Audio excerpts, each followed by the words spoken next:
ಇದನ್ನೆಲ್ಲ ನೋಡಲೇಬೇಕಲ್ವಾ. ಅವನು ದೋಸೆ ತಿನ್ನುವಾಗ ಅವನು ಮಾಸ್ಕ್ ತೆಗಿತಾನೆ. 2-3 ಜನ ಅವರ ಫ್ಯಾಮಿಲಿಯವರು ಒಟ್ಟಿಗೆ ಕೂತ್ಕೊಂಡು ತಿಂತಾರೆ. ಅವರಿಗೆ ನಾವು ಹೇಳಲಿಕ್ಕೆ ಸಾಧ್ಯನಾ? ಒಂದು ಗ್ರಾಹಕರು ಬರಲೇಬೇಡ ಅಂತ ಹೇಳಬೇಕಾಗ್ತದೆ. ಅದೇ ಹೋಟೆಲ್ ಮುಚ್ಚಿಕೊಂಡು ಯಾರು ಬರಬೇಡಿ, ಮಾಸ್ಕ್ ಅನ್ನ ಹಾಕೊಳ್ದಲ್ಲ ಯಾರು ಬರ್ಲೇಬೇಡಿ ಅಂತ ಹೇಳಂಗಿಲ್ಲ. ಅವ್ರಿಗೆ ಹೋಗ್ಬಿಟ್ಟು ನೀವು ಪದೇ ಪದೇ ಹೇಳಕ್ಕಾಗತ್ತಾ ಸರ್? ನೀವು ಮಾಸ್ಕ್ ಹಾಕೊಂಡು ತಿಂಡಿ ತಿನ್ನಿ ಅಂತ ಹೇಳಕ್ಕಾಗತ್ತಾ? ಬರದೇ ಇಲ್ಲ ಯಾರು ನೆಕ್ಸ್ಟ್ ಟೈಮ್ ಇಂದ. ನಿಮ್ ಹೋಟ್ಲೇ ಬೇಡ, ನಿಮ್ ಹೋಟ್ಲ್ ಸವಾಸವೇ ಬೇಡ ಅಂತ ಹೋಗ್ಬಿಡ್ತಾರೆ ಅಷ್ಟೇ. ಸಾಧ್ಯವಾಗುವುದನ್ನು ನಾವು ಖಂಡಿತ ಮಾಡ್ತೇವೆ. ನಾಳೆ BBMP ಕಮಿಷನರ್ ಮುಖತಃ ಭೇಟಿ ಆಗ್ತೇವೆ. ಇದರ ಬಗ್ಗೆ ಅವ್ರು ಚರ್ಚಿಸ್ತೇವೆ. ನಾವು ಕೂಡ ನಮ್ಮ ಕರ್ತವ್ಯ ಅಂತ ಮಾಡುವಂಥದ್ದನ್ನು ಖಂಡಿತ ಮಾಡಲಿಕ್ಕೆ ರೆಡಿ ಇದ್ದೇವೆ. ಆದರೆ ಅದಕ್ಕೂ ಒಂದು ಇತಿಮಿತಿ ಇರಬೇಕು, ಎಲ್ಲದಕ್ಕೂ ಒಂದು ಕ್ರಮ ಇರಬೇಕು. ಒಂದು ಕಾನೂನು ನಮ್ಮ ಕೈಯಲ್ಲಿ ಇದೆ ಅನ್ನೋದನ್ನು ಕಾನೂನು ಹೇರಿಸುವವರ ಮೇಲೆ ಹೇರಿಸಬಾರ್ದು. ಕಾನೂನು ಪರಿಪಾಲಿಸುವವರೇ ಕಾನೂನು ಪರಿಪಾಲಿಸುವುದು. ಇವತ್ತು ಬೇರೆ ಎಲ್ಲ ಕಡೆ ಆ ಕಾನೂನಿಗೆ ಹೆಚ್ಚಿಗೆ ಪ್ರಾತಿನಿಧ್ಯನೇ ಕೊಡ್ತಾ ಇಲ್ಲ. ಅದಾಗಬಾರ್ದು.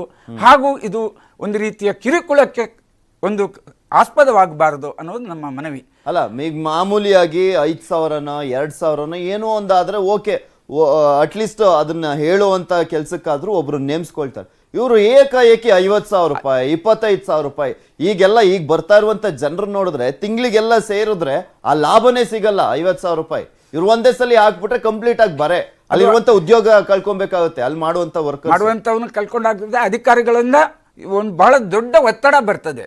ಅವರಿಗೆ ನಮ್ಮ ಸಮಸ್ಯೆಗಳ ಬಗ್ಗೆ ಒಂಚೂರಾದ್ರೂ ಅರಿವಿರಬೇಕಾಗ್ತದೆ. ಎಲ್ಲ ಅಧಿಕಾರಿಗಳಿಗಾಗ್ಲಿ ಇದು ಒಂದು ಅಧಿಕಾರಿಗಳು ಸೇರಿರುವಂತ ಒಂದು ಚರ್ಚಿಸದೆ ಮಾಡಿದಂತ ತೀರ್ಮಾನ ಅಂತ ನನ್ನ ಲೆಕ್ಕಾಚಾರ. ನಮ್ಮನ್ನು ಕರೆದು ಚರ್ಚಿಸಬೇಕು ಇದರ ಬಗ್ಗೆ. ಇವ್ರು ಯಾವುದನ್ನು ಆತರ ಮಾಡೇ ಇಲ್ಲ ಬಿಡಿ. ಮಾಸ್ಕ್ ರೂಲ್ಸ್ ಹಂಗೆ ಸರ್ ಆಗಿದ್ದು. ಫಸ್ಟ್ 200 ರೂಪಾಯಿ ಇದ್ದಿದ್ನ